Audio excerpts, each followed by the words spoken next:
होगा, activity levels, बिल्कुल किसी भी किस्म का रिस्पॉन्स, रिएक्शंस। सो एक चीज बहुत इंपॉर्टेंट है, there is two different things, anxiety and depression. जो ब्रॉडली हम सीएनएस के प्रॉब्लम्स को कैटेगराइज करते हैं इनटू टू, साइकोसिस and neurosis. Neurosis means the person's relation with the reality is intact. Neurosis is related to anxiety. आपको किसी किस्म का कोई ट्रॉमा, कोई लॉस हो गया, डाइवोर्स हो गई, स्पाउस की डेथ हो गई, किसी सिबलिंग की डेथ हो गई, तो एक आपको जो एक फीलिंग होती है, आपको तकलीफ होती है, दुख होता है, ठीक है ना, दैट इज उसका एक टाइम होता है और उसके साथ, लेकिन व्हेन जब वो आपकी बिल्कुल कह लें कि लिमिट्स क्रॉस कर जाए वो तमाम चीजें, तो उसके बाद हम उसको फिर लेबल करते हैं न्यूरोसिस, जब आपका रिलेशन विद रियलिटी इंटैक्ट है, एंशियस हो रहे हैं, आपको परेशानी है, उसमें कोई प्रॉब्लम आ गई, उसकी वजह से परेशान हुए और फिर आप विद टाइम आप उसको आपने कवर अप कर लिया. And psychosis mean your relation with reality is not intact. Hallucinations जिसमें आ जाती हैं, delusions होते हैं, आपको कुछ ऐसी आइडिएशंस होती हैं जिसमें आप जो जिनका रियलिटी से ताल्लुक नहीं होता, जिसमें पेशेंट को ऐसी चीजें नजर आनी शुरू हो जाती हैं जो एग्जिस्ट नहीं करती हैं, ऐसी आवाजें आती हैं. हेलुसिनेशंस किसी भी किस्म की हो सकती हैं, ऑल्फैक्टरी हो सकती हैं, विजुअल हो सकती हैं. सो उसमें इवन न्यूरोसिस और साइकोसिस में याद रखें, इसलिए उसके लिए एंटी साइकोटिक ड्रग्स यूज करते हैं. न्यूरोसिस में क्या चीजें आ जाएंगी, इंसोम्निया आ जाएगा, इसलिए उसके लिए हिप्नोटिक यूज करेंगे, एंग्जाइलिटिक्स यूज कर सकते हैं. और माइल्ड डिप्रेशन जो होता है उसमें भी उसको भी आप न्यूरोसिस में लेबल करते हैं. जब डिप्रेशन मेजर डिप्रेशन की तरफ कन्वर्ट हो जाए और उसमें आपको साथ में बायपोलर हो जाए, मींस उसमें मेनिया के एपिसोड्स हों और उसमें रियलिटी से साथ उसके डिल्यूजन स्टार्ट हो जाएं, तो वो मेजर डिप्रेशन को डिप्रेसिव साइकोसिस बोलते हैं. तो वो फिर साइकोसिस की तरफ चला जाएगा. लेकिन जो माइनर टू मॉडरेट डिप्रेशन होता है, इसको हम न्यूरोसिस में ही कंसिडर करते हैं. सो इसमें स्लीप डिस्टर्बेंसेस, एक्टिविटी लेवल्स बहुत लो हो जाएंगे. If any person in your surrounding, अगर आपको उसके बिहेवियर में चेंज महसूस हो रहा है 2 वीक्स तक एटलीस्ट, और उसके 10 के करीब क्राइटेरियाज होते हैं जो अगर आप इसको, जो सोसाइटी, डिप्रेशन की सोसाइटी, उन्होंने एक लेबल किया हुआ है मेजर डिप्रेसिव डिसऑर्डर के लिए, तो वो अगर पूरे हो रहे हैं सारे के सारे, तो उसमें फिर आप पेशेंट को लेबल करते हैं और अकॉर्डिंग टू सेवेरिटी फिर. सो डिप्रेशन इजंट, ये जो जेके रोलिंग ने कहा है, depression isn't just being a bit sad. People think that the sadness या anxiety this is depression. No, this is not. It is feeling nothing. आप टोटली एम्प्टी फील करते हैं. It's not wanting to be alive any more. आपको किसी किस्म की जिंदगी में किसी चीज, करियर, रिलेशंस, किसी भी किस्म की किसी चीज से कोई हैप्पीनेस नहीं मिलती. तो अगर हम इसको ब्रॉडली डिवाइड करें तो unipolar depression and bipolar depression. Unipolar depression में जो मेजर है, that is 75%, that is called reactive. Reactive means exogenous depression भी इसको बोलते हैं, कि बाहर से किसी किस्म का स्टिमुलस हुआ, जो मैंने अभी बताया, अनटुवर्ड सर्कमस्टांसेस, लाइक सप्ली आ गई आप लोगों की एज में, किसी सिबलिंग की डेथ, पेरेंट्स की डेथ, बच्चों की डेथ, डाइवोर्स, किसी भी किस्म के कारोबार में नुकसान हो गया, जॉब चली गई, ऑल द जो रिएक्टिव, जो एक ट्रॉमा और जो एक्सोजेनस होता है, बाहर से जो स्टिमुलस आए, 75% जो केसेस होते हैं डिप्रेशन के, और ये नॉन फेमिलियल होता है, इसमें जेनेटिक्स चेंजेस नहीं होती हैं और स्ट्रेस ओरिएंटेड होगा. एंडोजेनस जो डिप्रेशन होगा, दैट इज फेमिलियल, 25% होता है, and it is not related to stress. उसमें किसी भी किस्म के बाहर से आप पेशेंट आएगा आपके पास, उसको कि आप इस हिस्ट्री जब लेंगे उसके रिलेटिव से, तो उसको किसी किस्म की कोई तकलीफ नहीं होगी, ठीक है ना. तो उसको किसी, तो दैट इज एंडोजेनस, उसको किसी किस्म का कोई स्ट्रेस से रिलेटेड कोई चीज नहीं होगी. Bipolar depression is hereditary. इसको मेनली हम लेबल करते हैं, फैमिली हिस्ट्री होती है इसमें मोस्ट ऑफ द टाइम. और depression is followed by mania over weeks. Means ये कि depression is a state of low, no activity. और मेनिया क्या होगा, hyper activity. Early adult age में हो सकता है, यानी आपको एपिसोड्स, एक एपिसोड आएगा डिप्रेशन का, that would be followed by mania, और उसके बाद फिर दोबारा से डिप्रेशन की फेज आएगी और फिर मेनिया. अगर ये पेशेंट तो उसको हम फिर लेबल कर देते हैं बायपोलर। नो मेनिया क्या है, मेनिया को यूफोरिया से डिस्टिंग्विश कैसे करेंगे, दैट इज वेरी, याद रखें कि इसी तरह यूफोरिया में क्या है, आपको हैप्पीनेस मिली, आपको किस्म किस्म की खुशी हुई, आप एग्जाम में पास हो गए, या आपको जैकपॉट निकल आया, या कोई भी किसी भी किस्म की चीज आपकी हैप्पीनेस होती है और आप उसमें इलेटेड फील करते हैं, आप खुश होते हैं, और that is very normal euphoria. लेकिन मेनिया में क्या होता है, पेशेंट विल बी जो है वो बहुत तेजी से बोल रहा होगा, जंपी होगा, मींस एक चीज से इजीली डिस्ट्रैक्ट हो जाएगा, दूसरी चीज की तरफ उसका फोकस चला जाएगा, और वो उसका रियलिटी से उसका ताल्लुक नहीं रहेगा, वो कोई ऐसी चीजें कहेगा जो कि इनअप्रोप्रिएट भी हो सकती हैं, जो सोशली एक्सेप्टेबल नहीं हो सकती। इसीलिए मेनिया के पेशेंट्स जो होते हैं, अगर सेक्रेटरी वार्ड में आप जाएं, they are very jumpy, they are very impulsive, और उनसे I mean you should be at distance from those people. Extreme self confidence, मैंने ऐसे patients में नहीं आके देखे कि there was an instance, just to tell you कि what kind of self confidence के I was taking the history of a psychiatric patient. He was a mania patient and he said to me, nobody is going to believe me, but yesterday, कल क्या हुआ कि मैं अपने सेहन में बैठा हुआ था और वहाँ हेलीकॉप्टर उतरा, और उसमें से तब बेनजीर जिंदा थी, बेनजीर निकली और उसने मुझे प्रपोज किया। That was the sentences and everybody was laughing. लेकिन वो उस वक्त बहुत, कई पेशेंट्स ऐसे हैं जो कहते हैं कि कोई बहुत ही रिनाउंड पर्सनालिटी है कि ही इज माय बडी, इमरान खान मेरा बड़ी है, या नवाज शरीफ, अब तो कोई नहीं कहेगा कि नवाज शरीफ मेरा बड़ी है, लेकिन पुरानी बात थी। इम्पेयर्ड जजमेंट होगी, उसको नहीं पता चल रहा, लोग उस पे हंस रहे हैं। या कुछ पेशेंट्स ऐसे थे, जैसे मैंने सुना, उन्होंने कहा आपको नहीं पता हमारे जमीन में से सोना निकल आया है। तो दीज आर, ये इनका रियलिटी से कोई ताल्लुक नहीं होता। या फिर मेनिया, और उसमें कुछ ऐसी चीजें भी होती हैं कि आपको डिलीजन्स भी साथ में हो रहे होते हैं, कि पेशेंट कहता है कि इस बंदे ने चाकू छुपाया हुआ है जी, ये मुझे मार देगा, ये फलां बंदा मुझे मारना चाहता है, ये मेरी सारी जायदाद लेना चाहता है। These are all types of, जिसमें रियलिटी से ताल्लुक नहीं होता। लेकिन पेशेंट बहुत elevated, self confidence extremely, speech बहुत ही प्रेशर ऑफ स्पीच होता है, पेशेंट बोले जा रहा होता है मुस्तकिल। सो ये एपिसोड जब हम इसको बायोपोलर में लेबल करते हैं, तो you can see it here, ये मेनिया का एपिसोड है और ये डिप्रेशन का एपिसोड, ये ठीक है। और ये ऑल्टरनेट हो सकते हैं, या पहले डिप्रेशन हो जाए, बाद में मेनिया का एपिसोड आ जाए। तो ये डिफरेंट किस्म के साइकिल्स होते हैं, तो उसको हम बाइपोलर लेबल कर देते हैं। So before deciding what kind of drug treatments you will use for depression, major एक चीज जो बहुत इम्पॉर्टेंट है सीएनएस से रिलेटेड डिजीजेस में, because of shortage of time in epilepsy I wasn't able to explain many things. Epileptic patients be just they are fighting with their demons, just like that all the CNS disorder patients, they need your extreme compassion. They are not to be laughed at people. They are very they are fighting, you know, you never know कि वो अंदर अपनी किस चीज को face कर रहे हैं. So depression is just like that. Always remember कि क्यों दुनिया में इतना ज्यादा, because kindness, compassion, empathy ये दुनिया में रही नहीं है.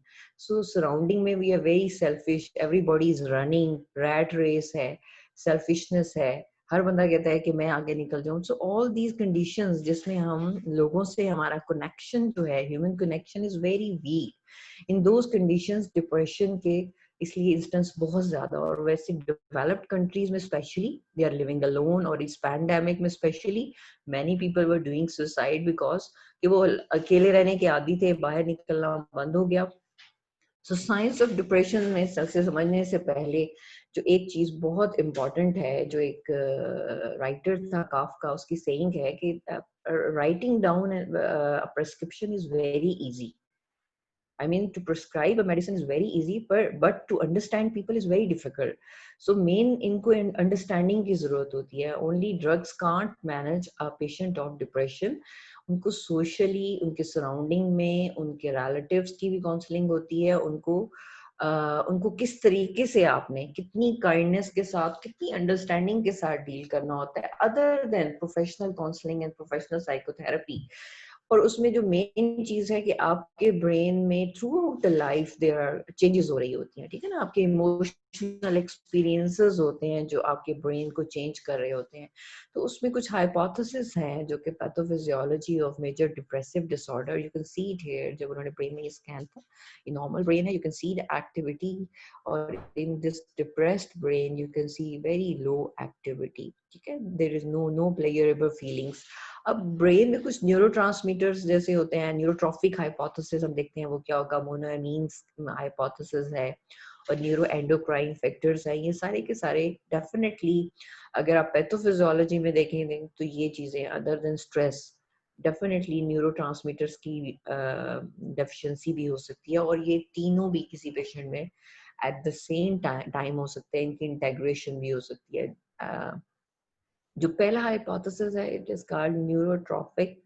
ट्रॉफी से आपको समझ आ रही होगी कि ब्रेन में हाइपोथेसिस, अभी सिर्फ डायग्राम से समझ लें तो मैं आपको ये दिखाती हूँ, यू कैन सी इट है, दिस इज, ये आपकी ट्रीटेड स्टेट या नॉर्मल स्टेट है, you can C dendritic sprouts कितनी ये प्लेंटी है, और एक डिप्रेस्ड जो कि नॉन ट्रीटेड स्टेट में देयर आर वेरी फ्यू। असल में ये कैसे बनती हैं डेंड्रिटिक स्प्राउट्स और ये न्यूरोजेनेसिस, ये बीडीएनएफ होता है, you can see this is depressed state। अगर हम इसको सिंपली देखें, due to any reason glucocorticoids, cortisol, अक्सर देख 50% ऑफ डिप्रेस्ड पेशेंट्स में देखा गया कि स्ट्रेस हार्मोन कॉर्टिसोल के लेवल्स बहुत हाई थे, और इवन अगर पेशेंट ड्रग की फॉर्म में भी स्टीरॉइड्स ले रहा होता है तो हमने पढ़ा था कि वो डिप्रेशन कॉज करता है। किस तरह करता है, you can C glucocorticoids brain के अंदर बीडीएनएफ होता है, this is called brain drive neurotrophic factor, ठीक है, this is very much necessary for this dendritic sprouts और दिस न्यूरोप्लास्टिसिटी न्यूरोजेनेसिस, जो न्यूरॉन्स की स्टेटस होता है हेल्दी, उसके लिए BDNF is very much necessary. अब ये बीडीएनएफ के सिंथेसिस किन चीजों से हो सकती है, मोनोएमीन से हो सकती है, ग्लूटामेट, सर्टेन अदर फैक्टर्स होते हैं, उनसे क्या होता है कि क्रैब जब ये अपने रिसेप्टर्स पे एक्ट करती हैं तो साइक्लिक केएमपी इंक्रीज होती है, this is cyclic KMP response element proteins होती हैं, ये कॉज करती हैं synthesis of BDNF. You can see in depressed state BDNF की जो synthesis thyroid is very thin, कि BDNF की synthesis is decreased। It's a BDNF खुद अपनी भी ऑटो जो है आप कह लें कि न्यूरोप्लास्टिसिटी में उसमें भी हेल्प कर रहा है। ट्रीटेड स्टेट या फिर आप कह सकते हैं नॉर्मल स्टेट में क्या होता है कि ये तमाम चीजें यू कैन सी, मोनोएमीन्स की सिंथेसिस है एडिक्वेट हो रही है, उसकी सप्लाई एडिक्वेट है, वो डिक्रीज नहीं है, और उसकी वजह से BDNF के एरो भी that is very thick, it means it is adequate synthesis of brain derived neurotropic factor under the action of C cyclic AMP response element, ठीक है, उसके अंडर BDNF की सिंथेसिस हो रही होती है। तो अगर इसको हम देखें तो ब्रेन ड्राइव जो ये मेजर फैक्टर कॉज समझा जाता है डिप्रेशन में, BDNF which is critical for neural plasticity that is related to emotions, आप कह सकते हैं आपका ग्रे मैटर जो है उसमें जो आपके इमोशंस, इंटेग्रेशन, मेमोरी और इस किस्म की सारी चीजें होती हैं, और वाइट मैटर वो जो आपकी माइलिन शीट्स है ये फैट पे कंप्राइज करता है, तो through out the body white matter आपका ग्रो करता रहता है। न्यूरोजेनेसिस, न्यूरॉन जो न्यूरॉन्स में उनकी ये डेंड्रिटिक स्प्राउट्स बन रही हैं, ठीक है, उसके बाद न्यूरल सर्वाइवल एंड ग्रोथ उनकी, उसके लिए भी BDNF चाहिए होता है, इमोशनल रेगुलेशन के लिए चाहिए होता है।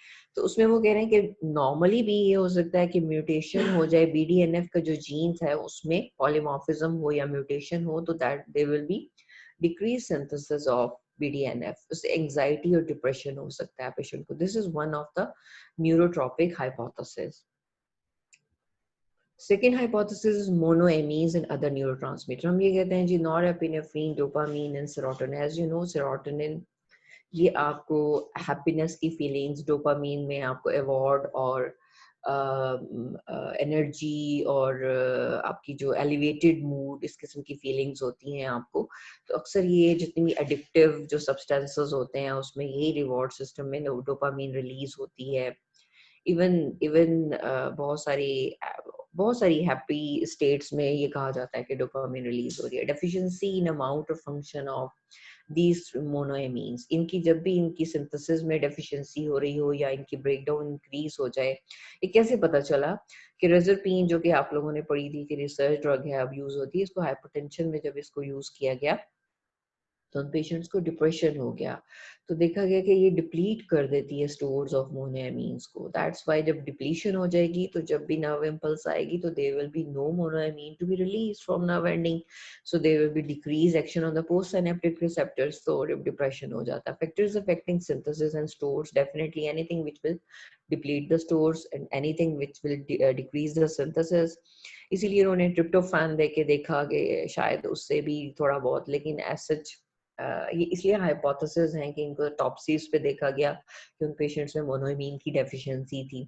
या फिर जो सर्ट के जीन्स हैं, सर्ट कौन सा, ये ट्रांसपोर्टर होता है जो कि सेरोटोनिन अपटेक करता है। आपने नेट जो नॉरेपिनेफ्रिन अपटेक ट्रांसपोर्टर है जो नर्व एंडिंग पे, और सर्ट उसके उसके अंदर पॉलीमॉर्फिज्म हो सकता है। और एंटी डिप्रेसेंट ड्रग्स क्या कर रही हैं, वो synaptic concentration of these monoamines increase कर रही हैं। तो इसलिए फिर हम ऐसी एंटी डिप्रेसेंट ड्रग्स यूज करते हैं जो कि मोनोएमीन न्यूरोट्रांसमीटर्स की साइनेप्टिक क्लेफ्ट में कंसंट्रेशन को इंक्रीज कर देती हैं। You can see it here, ये वाली साइड जो है this is noradrenergic and this is serotonergic दिखाई हुई है एक ही पिक्चर में। You can see it here, ये नेट है, दिस इज सर्ट। तो नॉर्मली जब भी एक्शन पोटेंशियल, आपको पता है कि कैल्शियम चैनल्स ओपन होते हैं, फ्यूजन होती है इन वेसिकल्स की, और इससे ये न्यूरोट्रांसमीटर रिलीज होगा। ये पोस्ट साइनेप्टिक रिसेप्टर्स हैं। यहाँ पे यू कैन सी इट है, साइक्लिक एएमपी की कंसंट्रेशन इंक्रीज होगी और ये क्रैप है जो न्यूक्लियस में जाके बीडीएनएफ के सिंथेसिस के लिए ऐसे ट्रांसक्रिप्शन, ऐसी जीन्स, ऐसी प्रोटीन सिंथेसाइज होंगी, ऐसे जीन्स होंगे जो कि ये बीडीएनएफ के सिंथेसिस में हेल्प करेंगे। Third is neuro endocrine factor. इसमें आप HPA एक्सेस भी बोल सकते हैं, हाइपोथैलेमिक पिट्यूटरी एक्सेस एड्रिनल्स, या HPT यानी हाइपोथैलेमिक पिट्यूटरी एंड थायराइड। तो इसमें पेशेंट्स, इसमें एबनॉर्मेलिटी आ जाए तो कॉर्टिसोल इन पेशेंट में बहुत ज्यादा एलिवेटेड होता है, तो उसको अगर आप टेस्ट करें तो आप आउट जो बाहर से डेक्सामेथासोन की फॉर्म में इंजेक्शन भी देते हैं, तो होना ये चाहिए कि बॉडी में ACTH की सुप्रेशन हो जाए, लेकिन ऐसा नहीं हो पाता। सो दिस इज ऑल्सो, ये एक प्रूफ के तौर पे होता है कि इसमें पेशेंट में HPA एक्सेस में कोई एबनॉर्मेलिटी है जिसकी वजह से उसको डिप्रेशन हो रहा है। इवन थायराइड फंक्शन जो है वो डिप्रेस हो जाते हैं पेशेंट के, तो उसकी वजह से भी उन पेशेंट्स में डिप्रेशन होता है। तो इसलिए पेशेंट जब डिप्रेशन का आपके पास आता है तो आप 2-3 चीजें हैं, विटामिन D के टेस्ट करवाते हैं, T3 T4 करवाएंगे। तो ये टेस्ट जरूरी होते हैं इससे पहले कि आप लेबल करें पेशेंट को। फिर उसको देख लेते हैं कि पेशेंट मेनोपॉज तो नहीं हो रहा, उसमें भी डिप्रेशन होता है, क्योंकि एस्ट्रोजन डेफिशिएंसी, सेक्स स्टेरॉइड्स की testosterone deficiency also causes depression. HRT इसीलिए जो है वो देखा गया है कि हार्मोनल रिप्लेसमेंट थेरेपी जब आप मेनोपॉजल पेशेंट को देते हैं तो उसमें इम्प्रूवमेंट डिप्रेसिव सिम्टम्स में आ सकती हैं। सो अगर इंटेग्रेशन देखें इन तीनों की, तो this one is stress, corticotropin releasing factor release हो रहा है, ACTH की, कॉर्टिसोल इंक्रीज हो गया। ये एड्रिनल ये रिलीज जब होता है increase cortisol, detrimental gene response आता है, यानी BDNF की जीन के ऊपर डिट्रीमेंटल इफेक्ट होगा, there will be decrease BDNF, so what will happen, neuroapoptosis होगा और डिप्रेसिव सिम्टम्स आएंगी। सेकेंड, ये ग्लूटामेट के साथ भी यही होता है, जब भी इंक्रीज एक्साइटेटरी, उसके बाद अगर देखें नॉरेपिनेफ्रिन, ये मोनोमीन्स हैं, 5-हाइड्रोक्सीट्रिप्टामाइन, सेरोटोनिन, और ये जो क्या कर रही हैं, यू कैन सी, ये इसको सुप्रेस करेंगी और बेनिफिशियल जीन जो कि ट्रांसक्रिप्शन और क्रैप वगैरह प्रोटीन्स हैं उनको इंक्रीज करेंगी, जिससे there will be increase neurogenesis and there will be decrease depressive symptoms. So ये इंटीग्रेशन में ये सिस्टम्स जो हैं ये एक्ट करते हैं।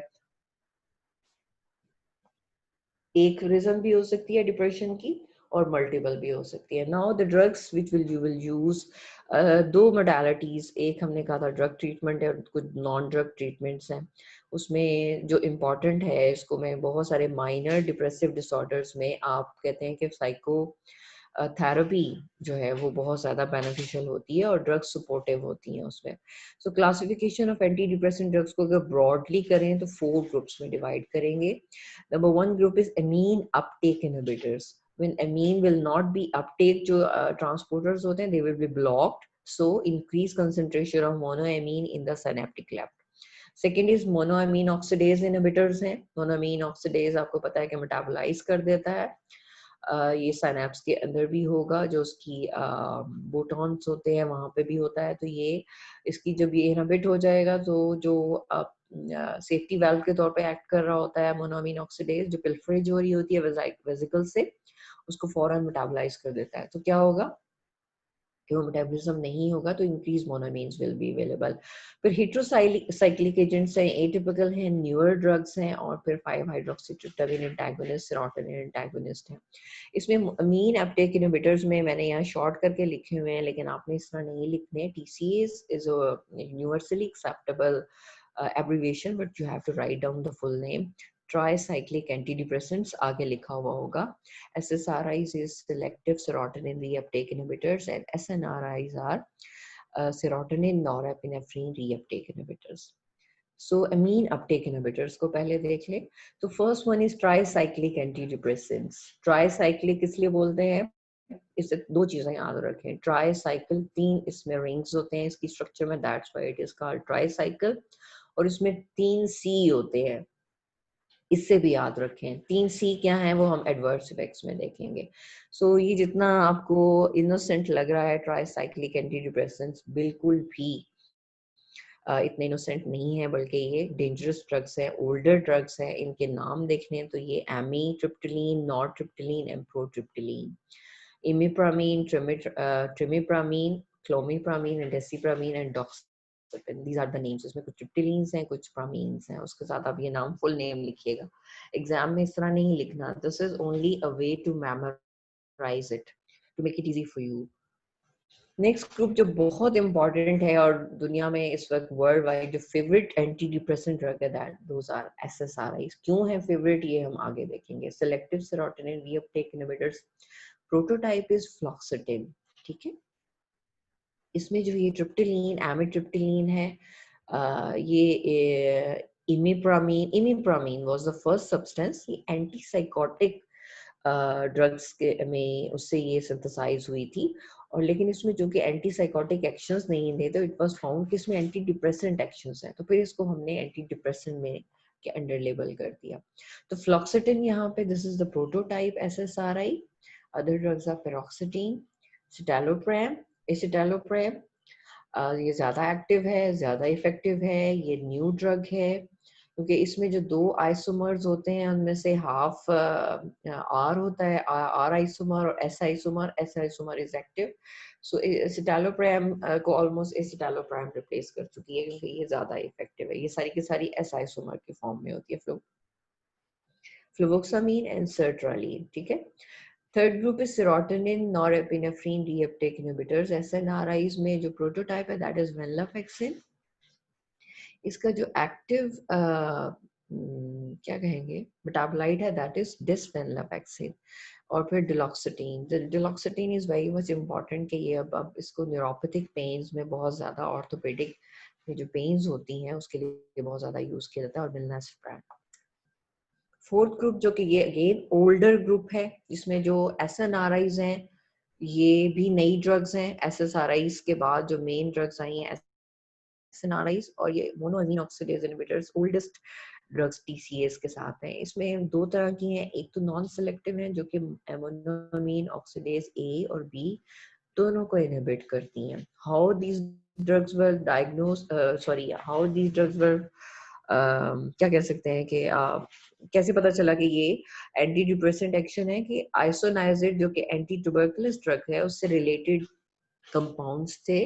इनको पहले एंटी ट्यूबरकुलस, लेकिन इनसे डिप्रेशन भी पेशेंट का रिलीफ हुआ, तो फिर इप्रोनायासिड और आइसोकार्बोक्साजिड ये पहले सब्सटेंसेस थे जो एंटी TB ड्रग से इनको एक्सट्रैक्ट किया गया, या उससे रिलेटेड उनके एनालॉग्स हैं आइसोनाइजिड के, और इससे एंटी डिप्रेसिव सिम्टम्स जो हैं वो पेशेंट की रिलीफ हो, एंटी डिप्रेसिव इफेक्ट्स आए थे। सो तो ये फर्स्ट थे। उसके बाद फेनाल्जीन है और ट्रोनाइलसिप्रोमीन है। ये अब इतने ज्यादा फेवरेबल नहीं है, ये अब इतना ज्यादा यूज नहीं होते, क्योंकि बहुत अच्छी मेडिसिन हैं। कुछ सिलेक्टिव MAOP है, इनहिबिटर्स हैं, इनको आप पार्किंसनिज्म में पढ़ेंगे। सैलिजिलिन इसका डिप्रेशन में रोल नहीं है। और सिलेक्टिव MAO इनहिबिटर ये न्यू ड्रग्स हैं, मोक्लोबिमाइड ये बहुत इंपॉर्टेंट है। ये इस क्यों इंपॉर्टेंट है कि इसके इससे रिलेटेड साइड इफेक्ट्स बहुत कम होते हैं। ये मैं इधर ही बता देती हूँ, इसके ऊपर एमसीक्यूज भी बनते हैं कि सिलेक्टिव होने की वजह से एक तो ये रिवर्सिबल है, ये सारी की सारी जो ड्रग्स हैं ये इरिवर्सिबल है। इरिवर्सिबल मीन ये जिस मोनोमीन ऑक्सीडेज एंजाइम से बाइंड कर जाएंगी, सुसाइडली बाइंड करेंगी, और वो जब तक नेक्स्ट वीक्स जब तक ये एंजाइम जो है ये दोबारा से सिंथेसाइज नहीं होगा, it won't be able to oxidise monoamines को। तो दैट्स व्हाई ये शॉर्ट एक्टिंग होती है और रिवर्सिबल एक्शन है। नंबर 2, इसके जो साइड इफेक्ट्स होने की वजह से या नॉन सेलेक्टिव होने की वजह से इसके साथ वो भी नहीं होते क्योंकि सेलेक्टिव एक्शन है। जो लेटेस्ट ड्रग्स हैं इनको हम एटिपिकल भी बोलते हैं, हेट्रोसाइक्लिक एचसी हेट्रोसाइक्लिक एजेंट्स बोलते हैं। इसमें टेट्रासाइक्लिक भी होते हैं और यूनिसाइक्लिक कंपाउंड्स भी होते हैं। ये न्यूअर एजेंट्स हैं, इसमें एमोक्सापिन, ब्यूप्रोपियन को अब बहुत ज्यादा यूज किया जाता है स्मोकिंग सेसेशन में। जिस तरह वेलेंटाइन है उसी तरह ब्यूप्रोपियन को भी स्मोकिंग सेसेशन में। ये डिफरेंशिएटिंग पॉइंट है, ये एमसीक्यूज इस पे बन जाते हैं। ब्यूप्रोपियन और स्मोकिंग सेसेशन में प्रोटिलीन है और मिर्टाजापिन एंड रिबॉक्सिटीन। इन नेम तो आप लोगों को नेम्स खुद याद करने हैं। And then last group is serotonin antagonist 5-HT2, trazodone and nefazodone. ये मेनली इनका इंसोम्निया में एक्शन ज्यादा है और एंग्जियोलिटिक एक्शन ज्यादा है, लेकिन ये एंटी डिप्रेसेंट भी है। Other than non drug treatments में बहुत मेजर डिप्रेसिव डिसऑर्डर हो जिसमें पेशेंट बिल्कुल कुछ खा पी नहीं रहा होता, बिल्कुल किसी बात को रिस्पॉन्ड नहीं कर रहा होता, तो उसमें बहुत कम होगी है। इसमें इलेक्ट्रोड्स के साथ इलेक्ट्रोकन्वल्सिव थेरेपी या फिर आप magnetic stimulation of the mood centre करते हैं। फिर कुछ थेरीज ये भी थी कि एल-ट्रिप्टोफैन जो है that is the precursor of five hydroxytryptamine, अगर इसकी एनहांस कर दें इसकी इनटेक को तो उससे भी सेरोटोनिन लेवल्स हाई हो जाएंगे। या फिर कॉर्टिसोल लेवल को जो स्ट्रेस हार्मोन है उसके लेवल्स को डिक्रीज करने के लिए drugs blocking the stress hormones they सकते हैं। उसके बाद अगर डिप्रेसिव साइकोसिस है और बायपोलर डिसऑर्डर है तो उसमें आप जो एडिशनल ड्रग्स यूज करते हैं उसमें लिथियम आ जाती है, कार्बामेज़ेपिन है, valproic acid, gabapentin, these are anti epileptic drugs. ये मैंने आपको वहां पे भी बताया था कि बायपोलर डिसऑर्डर में ये एडजंक्टिव ट्रीटमेंट के तौर पे मेनिया में यूज होती हैं with other anti depressant drugs. Viva में एक बहुत इंपॉर्टेंट पॉइंट जो क्लिनिकली भी पता होना चाहिए कि पेशेंट को जब आप एंटी डिप्रेसेंट ड्रग स्टार्ट करवाते हैं तो ये पेशेंट को और उसके साथ घर वालों को ये बताना होता है आपको कि इन ड्रग्स का इफेक्ट जो है वो 3 to 4 वीक्स लेता है आने में।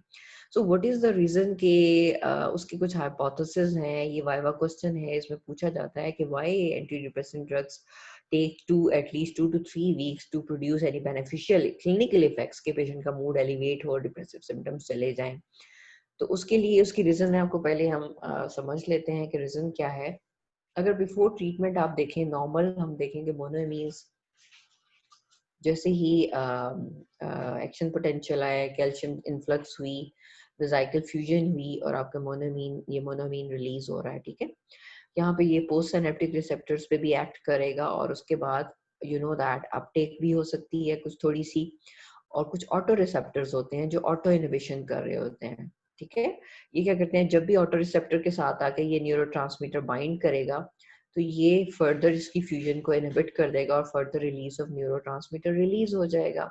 सो अब हम कह रहे हैं बिफोर ट्रीटमेंट तो ये न्यूरोट्रांसमीटर बहुत कम है, इधर the stores are very depleted और वेरी डिक्रीज स्टोर्स, या फिर उसकी जो रिलीज हो रही है दैट इज वेरी सिंथेसिस बहुत कम है, अपटेक ज्यादा हो रही है, या ऑटो इनहिबिशन बहुत ज्यादा है। So before treatment this is the scenario. So अगर हम इमेजिन करें फॉर एग्जांपल यहाँ पे ऑटो रिसेप्टर्स 30 के करीब ऑटो रिसेप्टर्स हैं जस्ट सपोज। अब आपने एक्यूट इफेक्ट्स ऑफ ड्रग, अब आपने ड्रग दी एंटी डिप्रेसेंट दी जिससे क्या हुआ कि मोनोमीन्स के लेवल एनहांस हो गए, ठीक है। ये क्या कर रही है, या एनहांस रिलीज ऑफ मोनोमीन करवा रही है। वो क्या कर रही है कि आपके मॉडेस्ट इफेक्ट आने, पोस्ट सिनेप्टिक थोड़े बहुत इफेक्ट आएंगे, लेकिन उसके साथ ही you can see auto inhibition बहुत ज्यादा हो जाएगी। वो जितना इंक्रीज न्यूरोट्रांसमीटर रिलीज हुआ वो, क्योंकि ये अपटेक इनहिबिटर्स होती हैं, अमीन अपटेक इनहिबिटर्स, इस वजह से अपटेक नहीं हो पा रही, सिनेप्स में ज्यादा कंसंट्रेशन है, लेकिन auto inhibition is still there, और ये ऑटो इनहिबिशन जितने रिसेप्टर्स थे उनके साथ बाइंड करके उतनी ही स्वीयर ऑटो इनहिबिशन हो जाएगी। सो अब ऑटो इनहिबिशन होने की वजह से ये फर्दर रिलीज इसका डिमिनिश हो जाएगा। तो एक्यूट इफेक्ट इसलिए ड्रग्स के क्या होंगे कि मोनोएमीन्स की कंसंट्रेशन एज सच इतनी एनहांस नहीं होगी सिनेप्टिक क्लेफ्ट में। बट एज यू नो कि जब बहुत ज्यादा मोनोएमीन जो है वो कंटिन्यूसली इन ऑटो रिसेप्टर्स पे आके बाइंड करती रहेगी तो व्हाट विल हैपन, इनकी डाउन रेगुलेशन हो जाएगी। तो जस्ट सपोज कि ये 30 थे और कंटिन्यूस इनके साथ बाइंडिंग की वजह से 3 रह गए over a period of 3 to 4 weeks।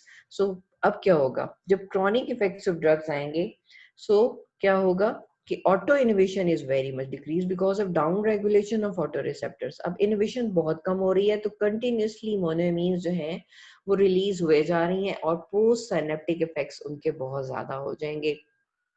Reuptake भी इनहिबिट हुई हुई है तो सिनेप्स में मोनोएमीन्स की जो डेफिशिएंसी थी that would be properly recover हो चुकी होगी। So this is the main reason जिसको हम कहते हैं कि व्हाई एंटी, क्योंकि अगर मैं कहूँ कि यहाँ पे एक सेंटेंस लिखा हुआ है कि all types of anti depressant drugs take at least 2 weeks। आप कहते हैं पेशेंट को 3 to 4 weeks लगते हैं to produce any beneficial effects, mean anti depressant effect, even though there pharmacological effects are produce. Pharmacological effects का क्या मतलब है कि फार्माकोलॉजिकली मोनोएमीन्स लग रहा है कि ये तो एनहांस कर रहे हैं, रीअपटेक को ब्लॉक कर रहे हैं, तो सिनेप्स में मोनोएमीन्स बहुत ज्यादा हो जानी चाहिए। फार्माकोलॉजिकल इफेक्ट आ रहा है लेकिन वो क्लिनिकली मैनिफेस्ट क्यों नहीं हो पा रहा, because of down regulation of auto inhibitory receptor. So with time auto inhibition decrease होती जाएगी और मोनोएमीन्स के लेवल जो है वो एनहांस होते जाएंगे। Down regulation of pre-synaptic beta and alpha 2 एड्रेनोसेप्टर्स, ठीक है, एज वेल एज 5 हाइड्रोक्सीट्रिप्टामाइन रिसेप्टर्स, इनकी भी डाउन रेगुलेशन हो सकती है। और जब इन मोनोएमीन ज्यादा होंगी तो आपने पीछे पढ़ा था कि मोनोएमीन की वजह से बीडीएनएफ की सिंथेसिस भी ज्यादा हो जाती है, तो न्यूरोजेनेसिस भी एनहांस होगी और पेशेंट की जो डिप्रेसिव सिम्टम्स हैं वो पेशेंट की रिकवर हो जाएंगे। ठीक है, यहाँ पे यही दिखाया हुआ है कि किस तरह से ये वेंलाफेक्सिन और डुलोक्सिटीन जो है ये रीअपटेक इनहिबिटर्स हैं। इसकी वजह से सिनेप्स के अंदर इंक्रीज कंसंट्रेशन हो जाएगी और ऑटो इनहिबिशन बहुत डिक्रीज हो जाएगी। तो फर्स्ट ड्रग जो हम पढ़ेंगे tricyclic anti depressant drugs. Tricyclic anti depressant drugs को अगर हम देखें तो सबसे पहले इंपॉर्टेंट चीज ये कि टर्शियरी एमीन्स है। जैसे हमने पढ़ा था टर्शियरी एमीन्स जो है वो बॉडी में कवीडी इसलिए बहुत लार्ज होता है, ब्रेन में लेवल्स बहुत अच्छे अचीव हो जाते हैं और टर्शियरी एमीन होने की वजह से ये बहुत सारी बैरियर्स को क्रॉस भी कर लेती हैं, converted to secondary amine by demethylation जब होती है। फॉर एग्जांपल अगर हम देखें तो इमिप्रामीन भी एक्टिव ड्रग है लेकिन इसका जो डेसिप्रामीन इसका जो मेटाबोलाइट है वो भी एक्टिव है। तो ये बहुत इंपॉर्टेंट चीज है, मेनी टाइम्स उस पे एमसीक्यूज बन जाते हैं। कोई वो ऐसी ड्रग्स, बहुत सारी एंटी हिस्टामिन भी ऐसी हैं जिनके मेटाबोलाइट भी एक्टिव हैं। इसी तरह ये इमिप्रामीन भी एंटी डिप्रेसेंट इफेक्ट रखती है और इसका जो एक्टिव मेटाबोलाइट है। इसी तरह amitriptyline will be converted to nortriptyline, both are active. ये मेटाबोलाइट भी एक्टिव है, ये भी एंटी डिप्रेसेंट इफेक्ट शो कर रहा है। इसी तरह आप लोगों ने सर्जेटिव हिप्नोटिक में पढ़ा था कि डायज़ेपाम का जो मेटाबोलाइट होता है ऑक्साज़ेपैम है, दैट इज मोर एक्टिव, बहुत ज्यादा है और उसकी half life hundreds of hours है। सो इसी तरह metabolise by liver, first pass effect इनका ज्यादा होता है। वीडी बहुत ज्यादा है, लिपिड सॉल्युबिलिटी बहुत ज्यादा है, प्लाज्मा प्रोटीन बाइंडिंग ज्यादा है। प्लाज्मा प्रोटीन बाइंडिंग ज्यादा होने की वजह से इनकी ड्रग इंटरेक्शंस हो सकती हैं अगर इन्हें कोई ऐसी ड्रग हो जो इन्हें डिस्प्लेस कर दे, like aspirin. Many a time कुछ फिनाइल ब्यूटाजोन है, ये अब ह्यूमंस में यूज नहीं होती लेकिन एनिमल्स में एनाल्जेसिक है फिनाइलब्यूटाजोन, वो भी डिस्प्लेस कर देती है। तो प्लाज्मा प्रोटीन बाइंडिंग की वीडी लार्ज होने की सिग्निफिकेंस ये है कि ड्यू टू एनी रीजन अक्सर जो टीसीएज है ये ओल्डर ड्रग्स हैं और ये डेंजरस ड्रग्स हैं, ये सेफ ड्रग्स नहीं है। तो डिप्रेशन के पेशेंट्स में सुसाइडल टेंडेंसी होती है, तो कई दफा उनके हाथ में अगर ये मेडिसिन लग जाएं तो वो महीनों की दवाई जो है वो इकट्ठी खा लेते हैं सुसाइड करने के पॉइंट ऑफ व्यू से, और इनकी ओवरडोजेज बड़ी फेटल होती है। तो व्हाट विल हैपन, अगर आप डायलिसिस करने की कोशिश करेंगे, haemodialysis will not be effective because I have told you large जब वीडी होती है तो ब्लड में उसका लेवल इतना अच्छा नहीं होता, haemodialysis will not be beneficial in case of overdoses of tricyclic anti depressant. तो TCAs की अगर आप डायनामिक्स को देखें तो फर्स्ट इस डायग्राम से समझ लें कि ये क्यों, अब इनके साइड इफेक्ट्स भी बहुत ज्यादा हैं। Pharmacological anti depressant action will be produce through अगर ये रीअपटेक ट्रांसपोर्टर्स को ब्लॉक कर देते हैं, ठीक है। अगर ये डायग्राम से देखें, this is tricyclic anti depressant, ये histamine receptor is orange, green noradrenaline receptor, blue is five hydroxyserotonin का और रेड इज एसिटिलकोलिन। तो ये तमाम रिसेप्टर्स पे किस तरह एक्ट कर रही है। सबसे पहले तो हमने कहा था ये रीअपटेक है। तो फर्स्ट इसका mechanism of action is inhibition of SERT and net.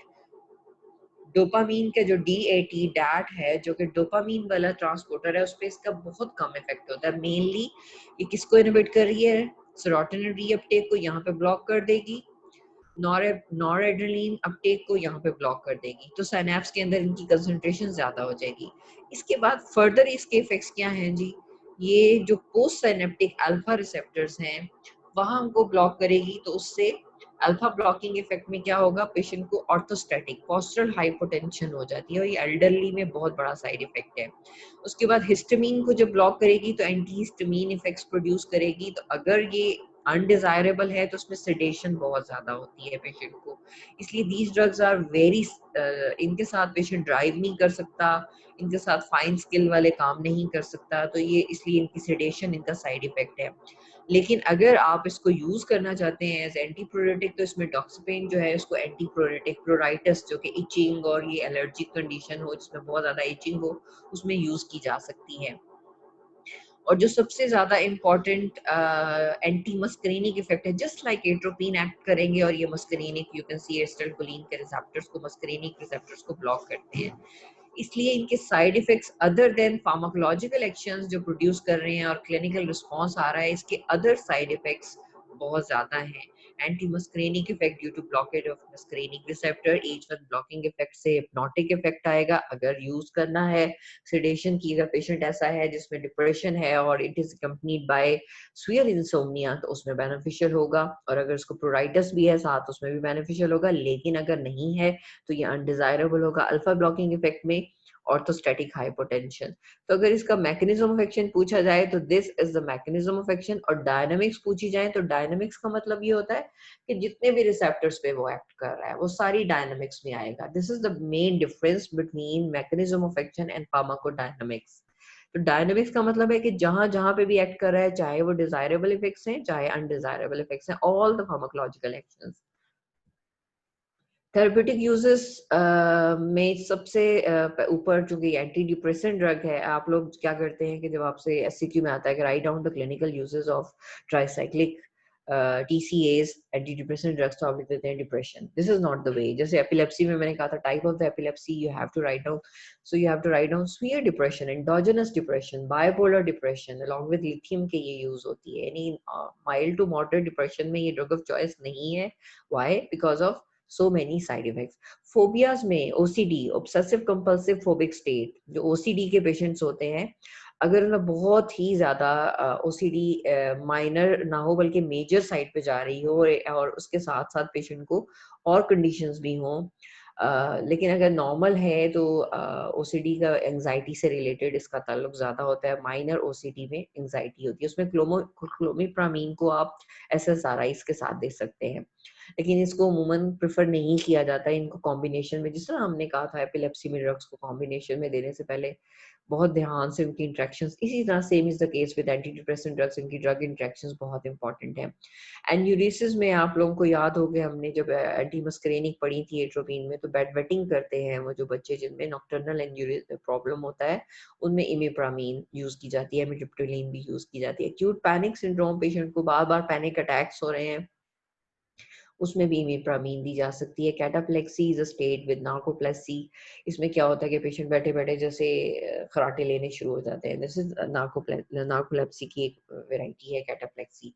तो उसमें पेशेंट को पता ही नहीं होता कि वो चंद चाहे 1 मिनट के लिए या 30 सेकेंड्स के लिए उसने वो सो गया और फिर एकदम से उठ गया। क्रॉनिक पेन सिंड्रोम, जितने भी पेन सिंड्रोम्स हैं उसमें ट्राइजेमिनल न्यूरल्जिया में जिस तरह आप एंटी एपिलेप्टिक ड्रग्स यूज करते हैं, सेम इसी तरह मिग्रेन के प्रोफाइलेक्सिस में भी इसको दे सकते हैं। क्रॉनिक पेन सिंड्रोम्स में बहुत ही अगर पेशेंट को डिप्रेशन से रिलेटेड फाइब्रोमाइल्जियाज बहुत ज्यादा होते हैं, ये अक्सर पेशेंट जो है वो body aches, severe body aches and pains के साथ आते हैं, और क्रॉनिक किस्म के फाइब्रोमाइल्जियाज होते हैं, उसमें भी ये बेनिफिशियल हो सकती है।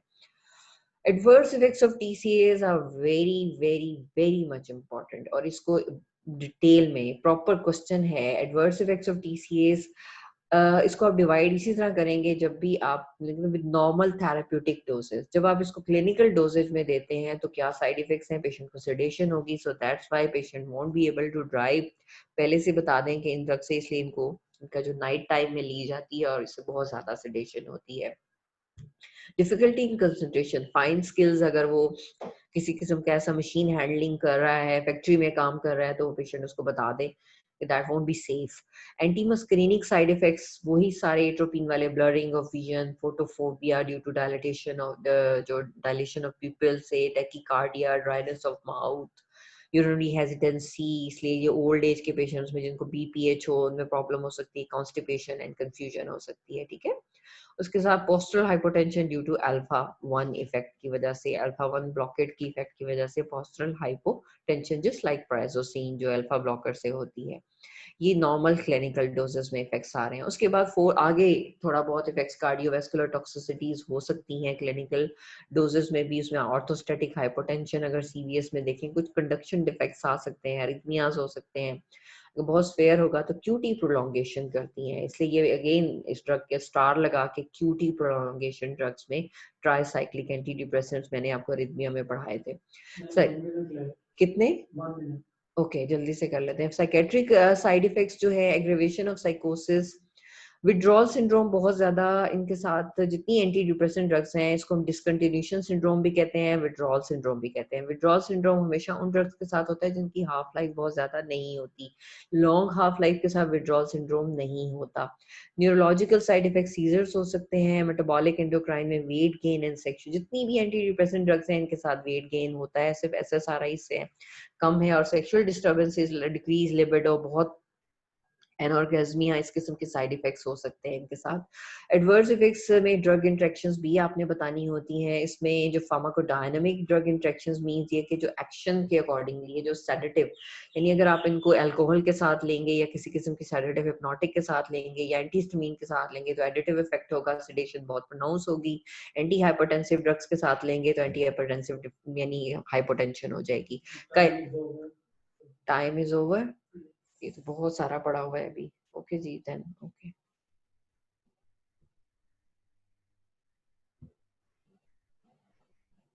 क्वेश्चन भी नहीं ले सकी।